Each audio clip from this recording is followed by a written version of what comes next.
സ്തോത്രം. ദൈവം നമ്മളെ ധാരാളമായിട്ട് അനുഗ്രഹിക്കട്ടെ. ഇയ്യോബ് 2-ാം അധ്യായം 9-ാമത്തെ വാക്യം ഒന്ന് വായിച്ചേ.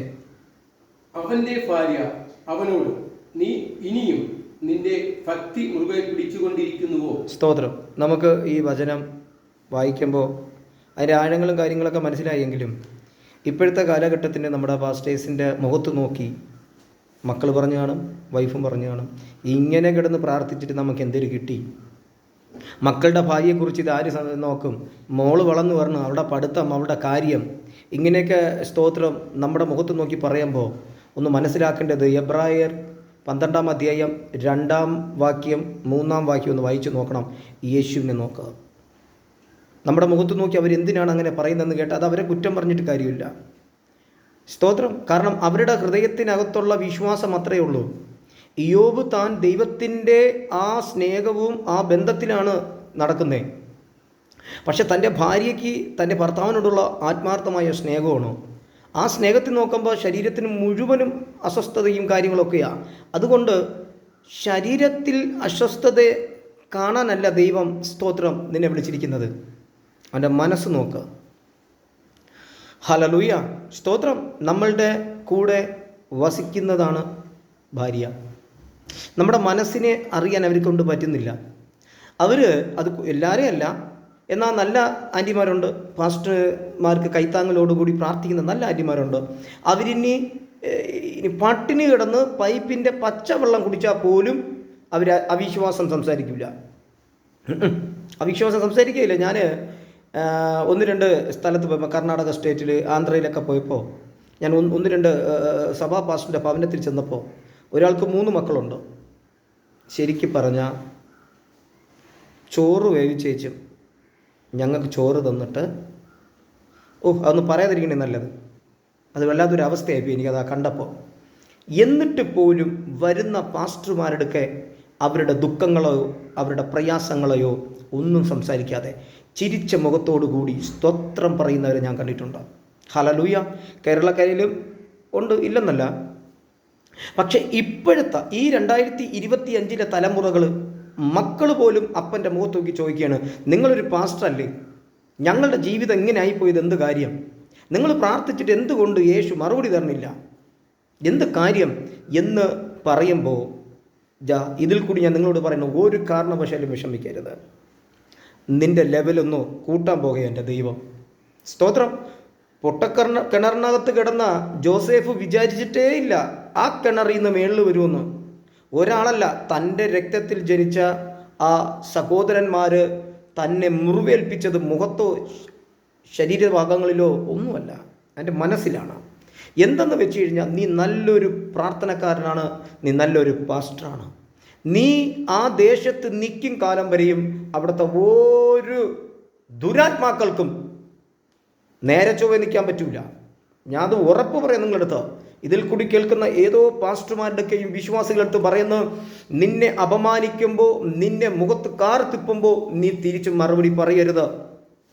നിന്റെ ഹൃദയത്തിൽ പോലും നീ ആ വ്യക്തിയെ നോക്കി ശാപവാക്കുകൾ സംസാരിക്കരുത്. കാരണം ശത്രുക്കൾ കാണുക നിനക്ക് വിരുന്നൊരുക്കുന്നൊരു ദൈവം ഉണ്ടെന്ന് മനസ്സിലാക്കുക. പിന്നെ ഇതെന്തിനാണ് നമ്മളിങ്ങനെ ആഞ്ഞടിക്കുന്നത്? അതാ ഞാൻ നേരത്തെ പറഞ്ഞേ, സാത്താനും ദൈവവുമായിട്ടുള്ള യുദ്ധമാണ്. അതിന് നിന്നെ എൻ്റെ ദൈവം ഉപയോഗിച്ചുകൊണ്ടിരിക്കുക. ഒരിക്കലും സ്തോത്രം പ്രാർത്ഥിക്കുന്ന നിന്നെ എൻ്റെ ദൈവം തള്ളിക്കളയത്തില്ല. സ്തോത്രം. അനുഭവം കൊണ്ടാണ് സംസാരിക്കുന്നത്. അനുഭവം. ഞങ്ങൾക്കാരും സ്തോത്രം ദൈവനാമത്തിൽ കൈത്താങ്ങൽ തരാനോ ഒന്ന് സഹായിക്കാൻ പോലും ഞങ്ങൾക്ക് ആരുമില്ല. സ്തോത്രം. ഈ മീഡിയയിൽ തന്നെ ഞാൻ സംസാരിക്കുമ്പോൾ ഒരു കൊച്ചു ഫോണിനകത്തിരുന്ന യേശുവിൻ്റെ നാമത്തിൽ നമ്മൾ സംസാരിക്കുന്നത്, അല്ലെങ്കിൽ വലിയ ബാക്ക്ഗ്രൗണ്ടോ വലിയ കാര്യങ്ങളോ അതൊന്നുമില്ല. ആരെങ്കിലും സഹായിക്കുമെന്നോട്ട് അതും അറിയത്തില്ല. പക്ഷെ ഒന്നറിയാം, ഇതെല്ലാം കാണുന്നൊരു യേശുവുണ്ട്. ഈ സ്ഥിതിക്കെല്ലാം ഒരു മാറ്റം വരുന്ന ഒരു ദിവസം വരും. സ്തോത്രം. ഹല്ലേലൂയ. ഈ സ്ഥിതിക്ക് ഇങ്ങനെ തന്നെ പോകുന്നില്ല, ഈ സ്ഥിതിക്ക് മാറ്റം വരും. കാരണം മിസ്രൈമിൽ കിടന്ന ജനത്തിൻ്റെ, ഇസ്രായേൽ ജനത്തിൻ്റെ നിലവിളി കേട്ടിട്ട് സ്വർഗ്ഗത്തിലെ ദൈവം ഭൂമിയിൽ ഇറങ്ങി വന്ന് മോശയെടുക്കെ വിളിച്ചു പറയണ്, അവരുടെ നിലവിളി ഞാൻ കേട്ടു. ഹല്ലേലൂയ. അവരുടെ കഷ്ടത ഞാൻ കണ്ടു. എന്നെ ഇതിൽ കൂടി കേൾക്കുന്ന ആരോടോ പരിശുദ്ധാത്മാവ് വ്യക്തമായി പറയുന്നു, നിന്റെ കഷ്ടത കണ്ടിട്ട് മാറിപ്പോകുന്നവനല്ല നസ്രായനായ യേശു. ഈ ഭൂമിയിലും നിന്നെ അനുഗ്രഹിക്കും, സ്വർഗത്തിൽ നിന്നെ അനുഗ്രഹിക്കും. അതുകൊണ്ടല്ലേ ലൂക്കോസ് 10 വായിക്കുമ്പോൾ പറയുന്നേ, നിങ്ങളുടെ പേര് സ്വർഗത്തിൽ എഴുതി കണ്ട, അതിൽ നീ സന്തോഷിക്കേ. നമ്മൾ ഈ ഭൂമിയിലായിരിക്കുമ്പോൾ നമ്മളെ ഒരുപാട് വേദനിപ്പിച്ചേ മതിയാവൂ. കാരണം വേറൊന്നും കൊണ്ടല്ല, നമ്മൾ കുറച്ചുകൂടി നന്നാവാനാ.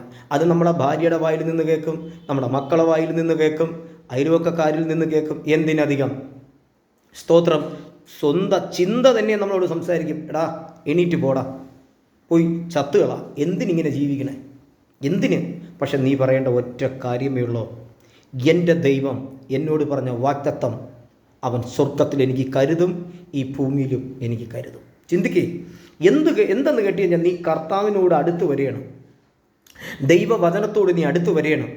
ആ അടുത്ത് വരുന്ന നിന്നെ വിഷമപ്പെടുത്തിയേ പറ്റൂ. കാരണം നമ്മൾ പച്ച മനുഷ്യരായതുകൊണ്ട്. സ്തോത്രം, ഹല്ലേലൂയ. ഈ പണ്ടാരെ പറഞ്ഞ പോലെ കത്തി ഇറങ്ങണമെങ്കിൽ ഒരു ചത വേണം. അയൽവക്കക്കാരെ കിട്ടിയില്ലെങ്കിൽ ഭാര്യനെങ്കിലും കിറുക്കും. കാരണം ഇവിടെ യോബ് വളരെ സ്ട്രോങ് ആയിട്ട് നിൽക്കുകയാണ്, മനസ്സ് തളരാതെ. പക്ഷെ ശരീരം മൊത്തം ശോഷിച്ചു, മക്കൾ മരിച്ചു, സമ്പത്തൊക്കെ നഷ്ടപ്പെട്ടു. ആ ഒറ്റ വിഷയത്തിലാണ് യോബിൻ്റെ ഭാര്യ സംസാരിക്കുന്നത്. പക്ഷേ യോബിനെ കളഞ്ഞിട്ട് അവർ പോയിട്ടില്ല. പക്ഷേ യോബ് അവിടെ നിന്ന് കാണിച്ചു കൊടുത്തു.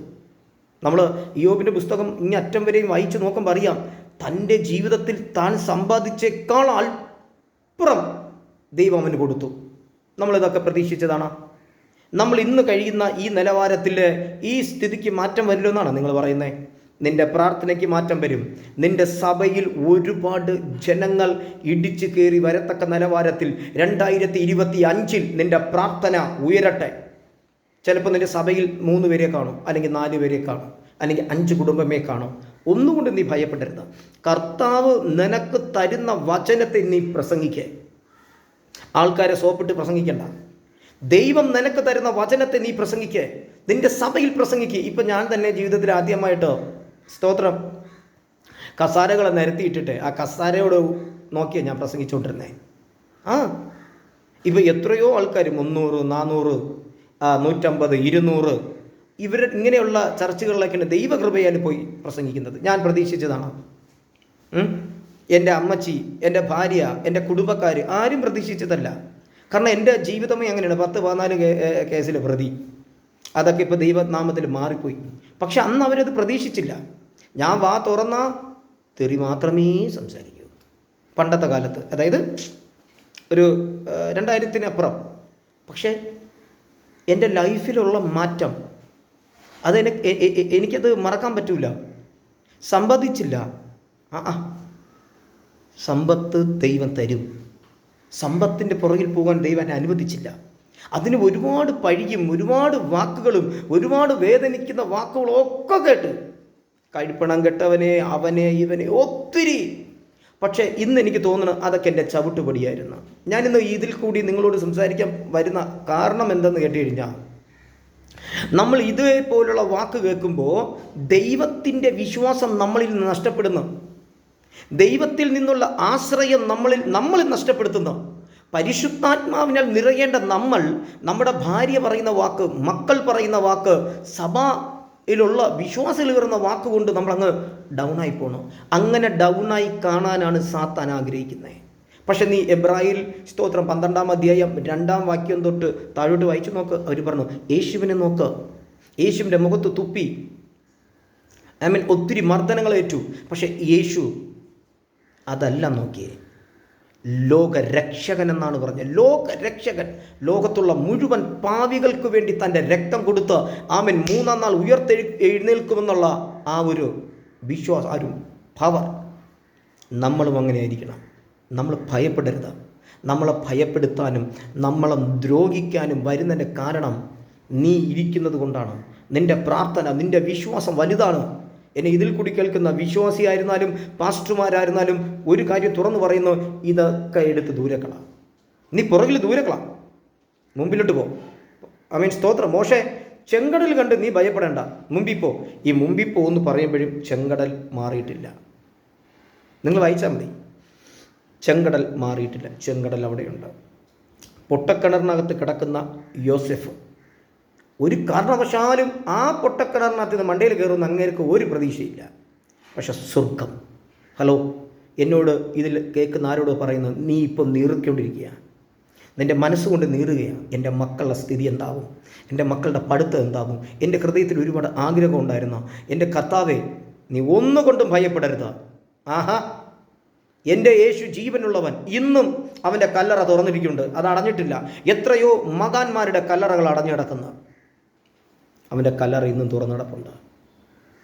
നീ അവനെ വിശ്വസിക്കേ. ഹൃദയം വേദന ഉണ്ടാവും, മുറിവുണ്ടാവും, നീറ്റലുണ്ടാവും. പക്ഷേ പൗലോസ് പറയുന്ന, എനിക്ക് സഭയെക്കുറിച്ചുള്ള വിഷമം, എനിക്ക് ആരാധനയെക്കുറിച്ചുള്ള വിഷമം. തീമോഥെയോസേ, ഞാൻ നിനക്കെഴുതുന്ന ലെറ്റർ അത് സഭയിൽ എങ്ങനെ ചെയ്യണം, എന്ത് ചെയ്യണം, ഏത് ചെയ്യണമെന്നാണ്. ഒന്ന് ആലോചിച്ച് നോക്ക്. അങ്ങനെ അവിടെ കിടക്കുന്ന കഷ്ടതയല്ല പറഞ്ഞ സഭയെക്കുറിച്ച്. 1 തീമോഥെയോസ് നിങ്ങൾ വായിച്ചു നോക്ക്. താൻ ആ ജയിലറയിൽ കൂടി കിടന്നിട്ട് തൻ്റെ സഭയെക്കുറിച്ച്, ക്രിസ്തുവാകുന്ന സഭയെക്കുറിച്ച്, താൻ അവിടെ വിടുതൽ വന്നിട്ടില്ല, ജയിലിനകത്താ. ബലം പ്രാപിക്കേ, ആരോ എന്തോ പറയട്ടെ. യോബ് പറഞ്ഞ കേട്ടാ, ഒരു പൊട്ടി സംസാരിക്കും പോലെ സംസാരിക്കല്ലേ. ദൈവം തന്നു, ദൈവം എടുത്തു. ഇതൊക്കെ നമുക്ക് വായിക്കാൻ ഭയങ്കര ഇൻട്രസ്റ്റിംഗ് ആണ്. പക്ഷെ ജീവിതത്തിൽ വരുമ്പോഴോ നമ്മളൊരു മൂലൊരു ഒതുങ്ങിക്കൂടെയാ എന്ന് പറഞ്ഞ് ഭാര്യയെ വെറുക്കാനോ മക്കളെ വെറുക്കാനോ ഒന്നുമല്ല. എത്രത്തോളം അവർ നിങ്ങളെ വെറുത്ത് സംസാരിക്കോ, ദൈവനാമത്തിൽ നിങ്ങൾ അത്രത്തോളം അവരെ ഹൃദയത്തിൽ കേട്ടാ. ഹലോ, ശ്രദ്ധിക്കേ പാസ്റ്റർ, പ്ലീസ്, വിശ്വാസി പ്ലീസ് ശ്രദ്ധിക്കേ, ഹൃദയത്തിൽ സ്നേഹിക്കേ. ഈ ജഡത്തിൽ സ്നേഹിക്കരുത്, ഹൃദയത്തിൽ സ്നേഹിക്കുക. നിന്റെ ഭാര്യ നിന്റെ ഭാര്യയില്ലാണ്. ഹല്ലേലൂയ. സാത്താൻ പല തന്ത്രങ്ങളും കൊണ്ടുവരുന്നത് കുടുംബത്തിനകത്താണ്. പ്രാർത്ഥിക്കുന്ന നിന്റെ നേരെ അവർക്ക് കൈവാങ്ങാൻ പറ്റൂല, അതുകൊണ്ട് അവൻ വളഞ്ഞേ വരും. ഹല്ലേലൂയ. അവൻ്റെ ലക്ഷ്യം ഇതാണ്, ഈ ഭൂമിയിൽ സത്യസന്ധമായി യേശുവിനെ ആരാധിക്കുകയോ പ്രസംഗിക്കുകയോ പാടില്ല.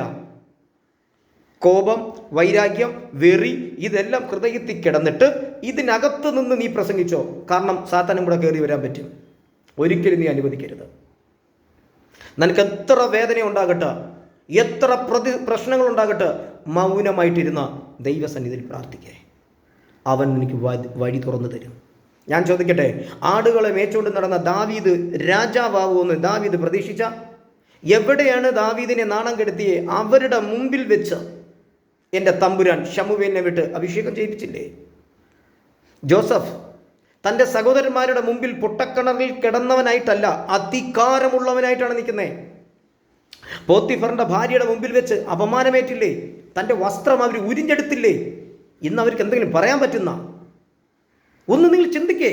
നീ എപ്പിട്ട നാണം കെടുന്നുവോ, എപ്പിട്ട സ്തോത്ര അപമാനം ഏൽക്കുന്നുവോ, എൻ്റെ സ്വർഗം അവിടെ നിന്നെ നിർത്തി വളർത്താൻ പോകുകയാ. നീ പറയരുത്, എനിക്കിത് സംഭവിച്ചല്ലോ കർത്താവേ, ഞാൻ 10 വർഷം കൊണ്ട് നിന്റെ പുറകിൽ വന്നതല്ലേ, 12 വർഷം, 20 വർഷം, ഈ 30 വർഷം.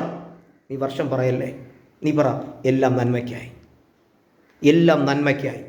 ഇത് നിങ്ങളോട് ഇന്ന് പരിശുദ്ധാത്മാവ് സംസാരിപ്പാൻ എന്നെ എന്തോരം ട്രെയിൻ ചെയ്തെന്നറിയാമോ? എൻ്റെ വീട്ടിനകത്ത്, എൻ്റെ ഭവനത്തിനകത്ത് എന്തോരം ട്രെയിനിങ് ചെയ്തെന്നറിയാമോ? ഞാൻ അപ്പോഴൊക്കെ കർത്താവേ, ഇതിനകത്ത് എന്തോ ഉണ്ട്. അപ്പോഴെനിക്ക് മനസ്സിലായി, ആത്മാവിൽ കത്താൻ സാത്താൻ സമ്മതിക്കാതെ അവനിട്ട സ്തോത്രം പ്ലാനിനെ എൻ്റെ ദൈവം പൊളിച്ചു. ഇന്നത് നിങ്ങളുടെ മുമ്പിൽ ഒരു മെസ്സേജായിട്ട് എനിക്ക് നന്നായിട്ടറിയാം. ഇത് കേൾക്കുന്ന നിങ്ങളുടെ ഹൃദയത്തിൽ ഭയങ്കര എനർജി ഉണ്ടാവും. ഭയങ്കര എനർജി എന്ന് പറഞ്ഞാൽ സഭയിൽ നോക്കി സംസാരിക്ക് 500 ആൾക്കാർ വരും, 1000 കുടുംബം വരും. ധൈര്യമായിട്ട് പ്രാർത്ഥിക്കും. സംഭവം എന്തുവാ? 2 മീനും 5 അപ്പവും. അന്ത്രയോസേ, നീ എന്ത് കഴിക്കാത്തേ? പറ, നീ എന്ത് കഴിക്കാത്തേ? അവരോടൊപ്പം നീ വിഷന്തിരിക്കുകയല്ലേ? ഇനി 3 ദിവസം കൊണ്ട് ആ ബാലൻ്റെ കയ്യിൽ ആ സംഭവം ഇരിക്കുകയല്ലേ? ആ ബാലൻ പോലും കഴിച്ചില്ലല്ലോ. ഇതേപോലെ ദൈവവചനം നിന്റെ സഭയിൽ പ്രസംഗിക്കും. ഹല്ലേലൂയ. ആർക്കും ബോറടിക്കത്തില്ല. നീ സ്വർഗരാജ്യത്തെക്കുറിച്ച് ഭൂമിയിൽ സംസാരിക്കേ. എന്നെ ഇതിൽ കൂടി കേൾക്കുന്ന നിങ്ങളോട് പറയണം, എന്തോ വലിയ അത്ഭുതം നിന്റെ ജീവിതത്തിൽ സംഭവിക്കാൻ പോകുന്നു. ഹല്ലേലൂയ. സ്തോത്രം. ഈ വചനങ്ങളാൽ ദൈവം നിങ്ങളെ ധാരാളമായിട്ട് അനുഗ്രഹിക്കട്ടെ. അതുകൊണ്ട് ഭാര്യയെ, മക്കളെ യേശുവിൻ്റെ നാമത്തിൽ അനുഗ്രഹിക്കുക. കാരണമുണ്ട്, അവർ നിങ്ങളോടൊപ്പം. ഈ യേശു തരുന്ന സന്തോഷവും, ഈ യേശു തരുന്ന സമാധാനവും, ഈ യേശു തരുന്ന വലിയ കാഴ്ചയും അവരും കാണും, അവരും അനുഭവിക്കും. അപ്പോൾ പറയരുത്, നീ മുമ്പ് പറഞ്ഞ ഓർമ്മയുണ്ടോ? ഇയ്യോബ് അങ്ങനെ സംസാരിച്ചിട്ടില്ല. നമ്മളങ്ങനെ സംസാരിക്കരുത്. ദൈവം ധാരാളമായിട്ട് അനുഗ്രഹിക്കട്ടെ. ഈ വചനം വായിക്കുകയും ദൈവം അനുഗ്രഹിക്കട്ടെ. സ്തോത്രം.